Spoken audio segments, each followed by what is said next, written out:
আমার 1,56,570 বর্গ মাইলের সীমারেখা। এই স্বাধীন বাংলাদেশের 1 ইঞ্চি মাটি যেন কেউ আমাদের কাছ থেকে কেড়ে না নিতে পারে, এই দায়িত্ব হলো বাংলাদেশ বিজিবির। কথা বলেন ঠিক কিনা? ঠিক তদ্রুপভাবে উলামায়ে কেরামের দায়িত্ব এবং কর্তব্য হচ্ছে গোটা ইসলাম নামক যেই দেশটা রয়েছে, এই ইসলাম নামক দেশের 1 ইঞ্চি মাটি যদি কেউ কেড়ে নিতে চায়, তার সমুচিত জবাব প্রদান করা হচ্ছে উলামায়ে কেরামের কাজ। উলামায়ে কেরামের কাজ শুধু মসজিদে বসে বসে তাসবিহ নিয়ে সুবহানাল্লাহ পড়বে এটা নয়। আপনারা গণতন্ত্র দিয়ে দেশ চালান, আমাদের কোনো সমস্যা নাই, তবে আমরা বলবো গণতন্ত্র হারাম। সজাগ দৃষ্টি রাখতে হবে। এই বাংলাদেশের প্রতি বিভিন্ন শকুন চোখ দিছে। বাংলাদেশের আকাশে শকুনগুলা উড়ে বেড়াচ্ছে, তারা চাচ্ছে উড়ে এসে জুড়ে বসে যাবে। আসো না, দেশটা তো তোমার বাপদাদার নামে কাউলা করা। আপনার আমার ঘাম জড়ানো ট্যাক্সের পয়সা দিয়ে এই দেশ পরিচালিত হয়।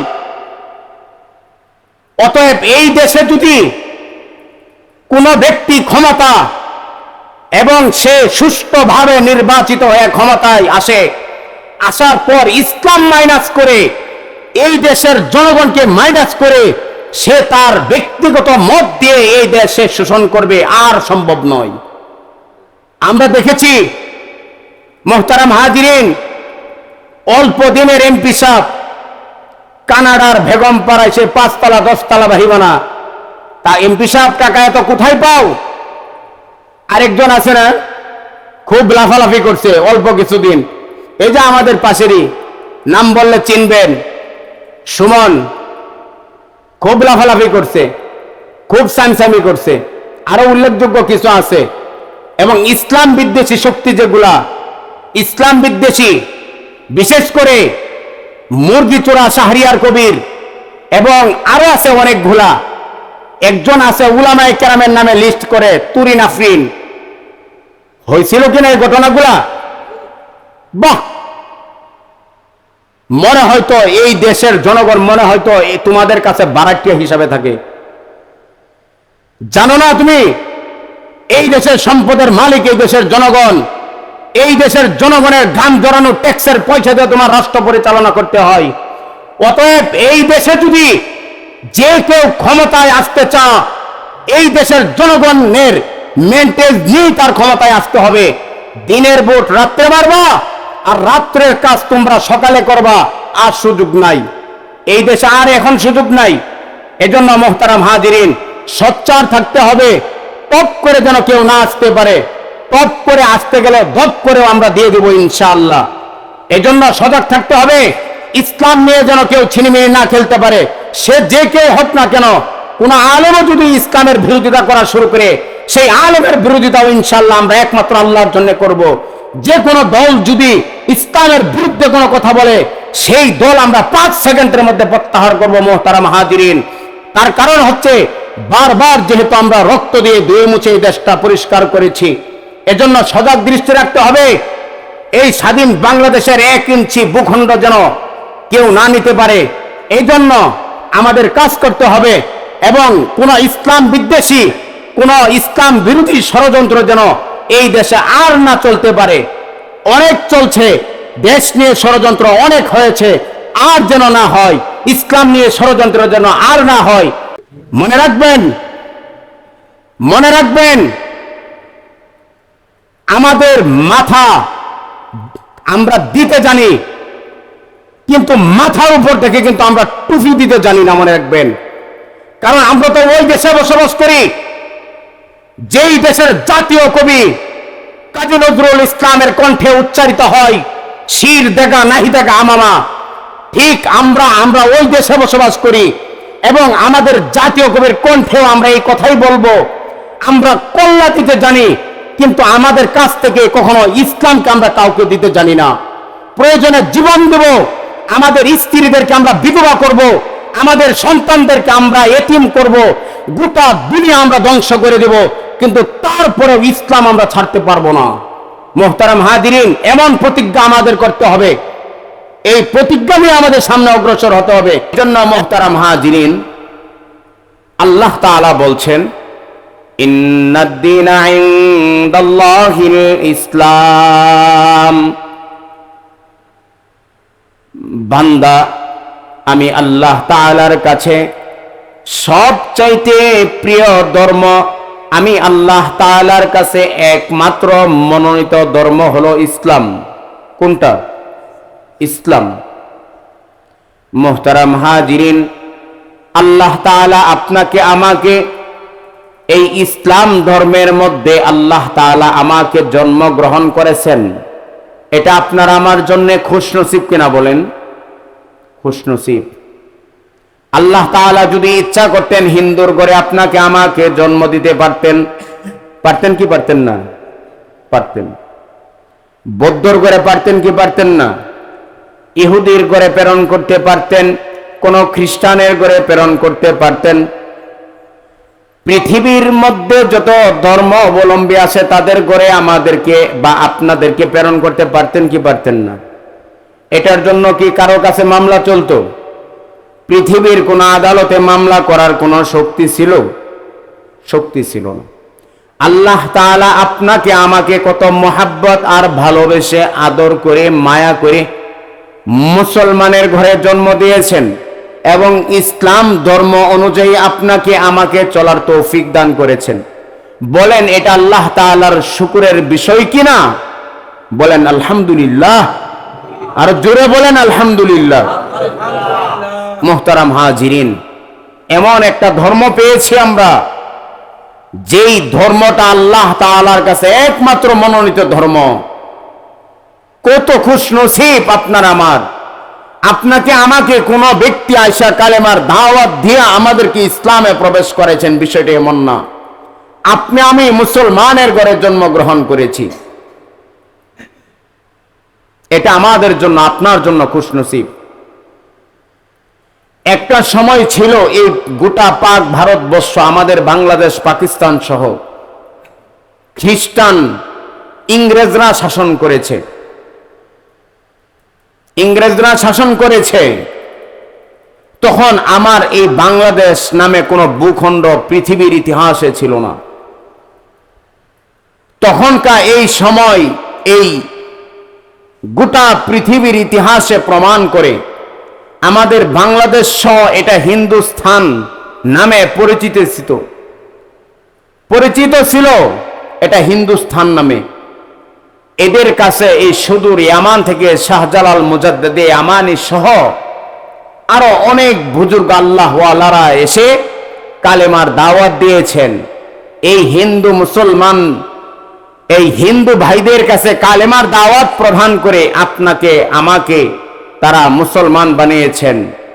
আপনাকে আমাকে মানে আপনার আমার বাপ দাদাদের কাছে আর কি।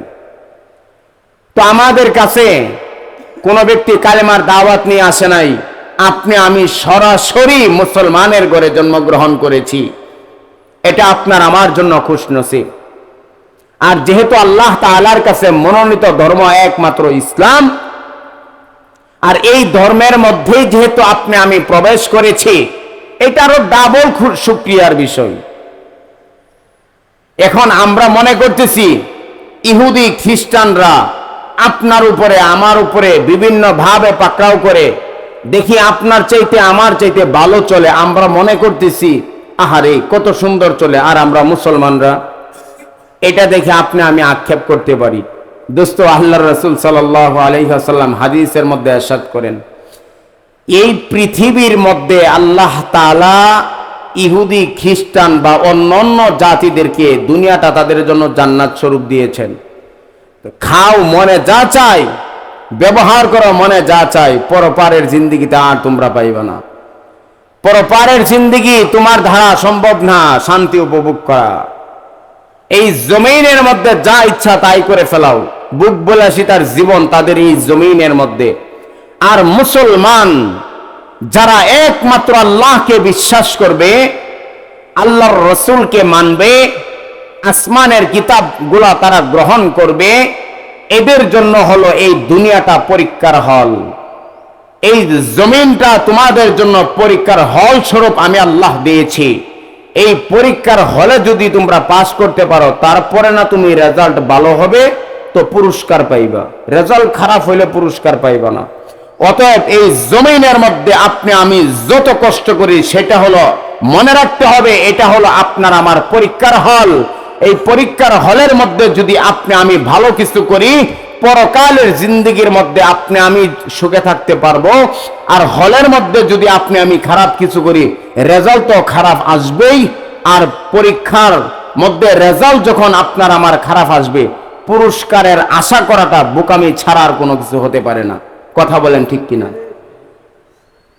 কোন ছাত্র গাধা, সে পরীক্ষার হলে প্রবেশ করলো, পরীক্ষার হলে প্রবেশ করার পর যদি সে পরীক্ষার খাতার মধ্যে, পরীক্ষক পরীক্ষা নিয়ন্ত্রণ যারা করে তারা তো একটা খাতা দেয় হলের মধ্যে, এই খাতার মধ্যে যদি কোনো কিছু না লেখে, শুধু তার নামটা লিখে চলে আসে, আইসা যদি সে বড় গলায় দাপট দেওয়া শুরু করে দেয়, দাপটটা এভাবে দিতেছে, জানো আজকের পরীক্ষার মধ্যে 100 থেকে 100 নাম্বার যদি আমাকে স্যারেরা না দেয়, তাহলে আমার সাথে জুলুম করা হবে। এই দাপট দেওয়ার ধারা আপনার খাতার মধ্যে কি নাম্বার 100 উঠবে? উঠবে না। কেন উঠবে না? আরে গাধা, এই পরীক্ষা তোমাকে খাতা দিয়েছেন এবং তোমাকে প্রশ্ন নামক একটা ফর্দিও দিয়েছেন। এই প্রশ্নের মধ্যে পরীক্ষক তোমাকে যা প্রশ্ন করেছেন, সেই প্রশ্নের কঠিন জবাবগুলা, সেই প্রশ্নের সহি জবাবগুলা তুমি খাতায় লিপিবদ্ধ করো। যদি করতে পারো, তাহলে তুমি আশা করতে পারো তুমি পরীক্ষার রেজাল্ট ভালো হবে, এবং এই পরীক্ষার রেজাল্ট ভালো হওয়ার ফসল তুমি একটা পুরস্কারে তুমি ভূষিত হবে। তখন তুমি আশা করতে পারো বেকুফ। আর পরীক্ষার হলে যদি তুমি না লেখো খাতার মধ্যে, তোমাকে যা প্রশ্ন করেছেন তার বাহিরে যদি তুমি কোনো কিছু লেখো, তাহলে তুমি যেমন ফেল করবা, আল্লাহ তাআলা এই জমিন নামক পরীক্ষার হলের মধ্যে আপনাকে আমাকে প্রেরণ করেছেন। কোরআনে হাকিম নামক আপনাকে আমাকে প্রশ্ন দিয়েছেন।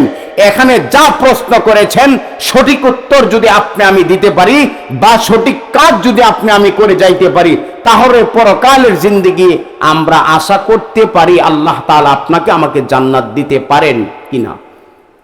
আর আল্লাহ তাআলা পরীক্ষার হলের মধ্যে তোমাকে প্রেরণ করেছেন, কোরআনে হাকিম নামক প্রশ্নের মধ্যে তোমাকে আদেশ করেছেন যে বান্দা তুমি আমার পথে চলো, আমি যে কথাগুলা বলেছি তাগুলা আমল করো, আর যে কথাগুলো আমি তোমাকে, যে কাজগুলা আমি তোমাকে করার জন্য নিষেধ করেছি, সেই কাজগুলা ছাড়ো।